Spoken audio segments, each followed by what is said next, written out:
Video ഇടാത്തതിന്റെ പ്രശ്നം വീട്ടിൽ തന്നെയുണ്ട്.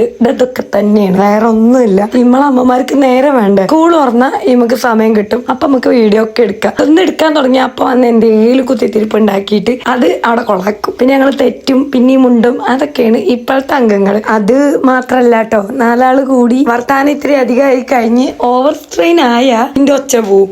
ഒച്ച പോയി കഴിഞ്ഞാൽ പണിപാളിയില്ലേ, അതും ഒരു പ്രശ്നമാണ്. നമ്മളെ വീട്ടിലൊരു വിശേഷമൊക്കെ കഴിഞ്ഞു, ഒത്തിരി പേരോട് സംസാരിച്ചു. അതാണ് ഇപ്പൊ ഏതു ഒച്ച പറ്റ അങ്ങോട്ട് പോയി. അത് ക്ലിയർ ആണെങ്കിൽ ഓവർ സ്ട്രെയിൻ ചെയ്യല് നിർത്തി മെല്ലെ മെല്ലെ സ്മൂത്ത് ആക്കി ഇങ്ങനെ കൊണ്ടുവരണം. അതേ ഉള്ളൂ ഇതിനൊരു പോവഴി കേട്ടോ. അതൊക്കെ അങ്ങോട്ട് മാറിക്കോളും. അതൊന്നും പറഞ്ഞിട്ട് കാര്യമില്ലല്ലോ. ഞാൻ വേറൊന്ന് പറയട്ടെ, ഇന്ന് നമുക്ക് ചോറിന് ഷുഗർ ചീര താളിച്ചതും പാർട്സ് വരട്ടിയതായിരുന്നു. പണി ഇറങ്ങിയ പിന്നെ നമ്മളെ പണി എന്താ, കൈക്കലെടുത്ത് തുടപ്പാക്കുക, തുടപ്പെടുത്ത് കൈക്കല് വെക്കുക അല്ലെ. അപ്പൊ ഇനി അതിനൊന്നും മെനക്കിടണ്ട. ഈ ഒരു ഐറ്റം ഉണ്ടെങ്കിൽ നമുക്ക് അടുക്കളയിൽ നല്ല യൂസ്ഫുൾ ആണ് കേട്ടോ. ഇതിൽ ഒത്തിരി കൈക്കലായികളുണ്ട്. അപ്പൊ നമുക്ക് ഇതുകൊണ്ട് ക്ലീൻ ചെയ്യുകയും ചെയ്യാം. അതുപോലെ തന്നെ പാത്രത്തിന്മേയും കയ്യിലുമൊക്കെ ഇതിങ്ങനെ മടക്കി ചുരുട്ടി പിടിക്കാനും എളുപ്പമാണ്. നമുക്കിത് റീയൂസ് ആക്കാട്ടോ. അത് എടുത്തു പറയേണ്ട ഒരു കാര്യമാണ്. ഈ എണ്ണമഴുക്കും പിന്നെ നമ്മുടെ റേക്കയിലും സ്റ്റവയിലും ഒട്ടിപ്പിടിച്ചതും എല്ലാ അഴുക്കും ഇത് ഇത്തിരി നനച്ചിട്ട് തുടച്ചു കഴിഞ്ഞാൽ നല്ല മെനക്ക് വൃത്തിയാവുന്നുണ്ട്. പിന്നെ ഉണക്കി മടക്കി ഇതുപോലെ നമുക്ക് കൈക്കല്ല തുണിയായിട്ടും ഉപയോഗിക്കാൻ പറ്റും. അത് യൂസ്ഫുൾ പ്രൊഡക്റ്റ് ആയതുകൊണ്ട് തന്നെ ഞാൻ ഈ പ്രൊഡക്റ്റ് ടാഗ് ചെയ്യുന്നുണ്ട്. ആവശ്യമുള്ളവരൊക്കെ കയറി